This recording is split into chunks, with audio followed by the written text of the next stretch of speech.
చూస్ country delight, live better. ఇప్పుడే country delight app ని download చేసుకోండి.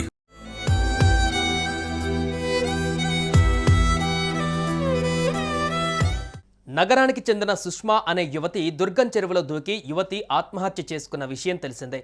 ఈ ఘటనతో మృతురాలి కుటుంబ సభ్యులు గుండెలు పగిలేలా రోధిస్తున్నారు. అయితే ఈ అమ్మాయి ఎందుకు బలవన్మరణానికి పాల్పడిందనే కోణంలో పోలీసులు విచారణ చేపట్టగా తాజాగా సంచలన నిజాలు వెలుగులోకి వచ్చాయి.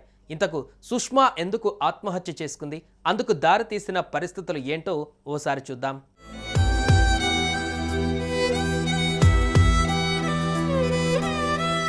సికింద్రాబాద్ ఈస్ట్ మారేడుపల్లి అడ్డగుట్ట ప్రాంతానికి చెందిన అంజయ్య, సుశీల దంపతుల కుమార్తె సుష్మా. ఈ 27 ఏళ్ల యువతి నగరంలోని ఓ కంపెనీలో సాఫ్ట్వేర్ ఇంజనీర్గా పనిచేస్తోంది.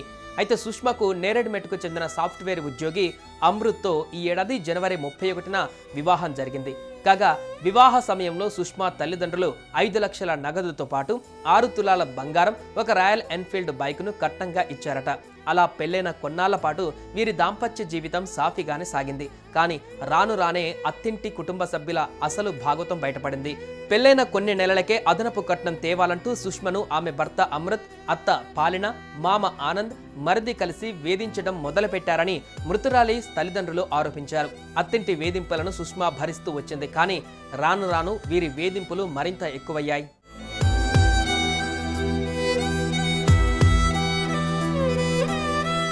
ఇదిలా ఉంటే సుష్మా ఈ మధ్య అనారోగ్యానికి గురైంది. దీంతో ఆమె తల్లిదండ్రులు ఈ నెల 13న ఆసుపత్రిలో చేర్పించగా 16న డిశ్చార్జ్ అయ్యింది.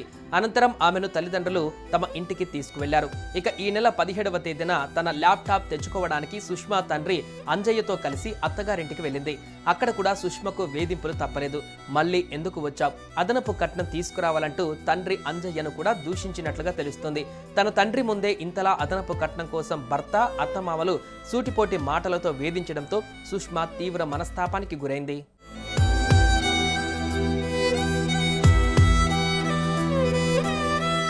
ఇదిలా ఉండగా ఆఫీస్కి వెళ్తున్నామని సుష్మా కుటుంబ సభ్యులకు చెప్పి బుధవారం మధ్యాహ్నం ఇంటి నుంచి బయటకు వెళ్ళింది.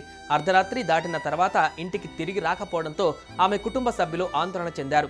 ఆమె పనిచేస్తున్న కంపెనీ మేనేజర్కు ఫోన్ చేయగా సుష్మా రాత్రి 8:30 సమయంలోనే ఆఫీసు నుంచి వెళ్లిపోయిందని మేనేజర్ తెలిపారు. దీంతో ఆమె కుటుంబ సభ్యులు అంతటా వెతికినా కూడా సుష్మా ఆచూకీ లభించలేదు.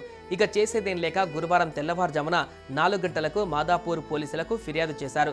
మిస్సింగ్ కేసు నమోదు చేసుకున్న పోలీసులు గాలింపు చర్యలు చేపట్టగా గురువారం ఉదయం 7:30 సమయంలో దుర్గం చెరువులో గుర్తు తెలియని మహిళ మృతదేహం ఉందని పోలీసులకు సమాచారం అందింది.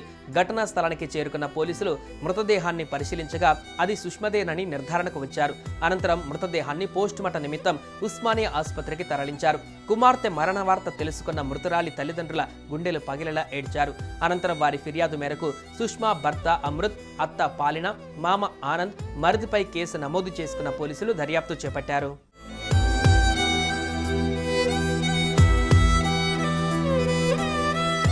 సుమన్ టీవీలో మీ పర్సనల్ అండ్ బిజినెస్ ప్రమోషన్స్ కోసం కింది నెంబర్కి కాంటాక్ట్ చేయండి.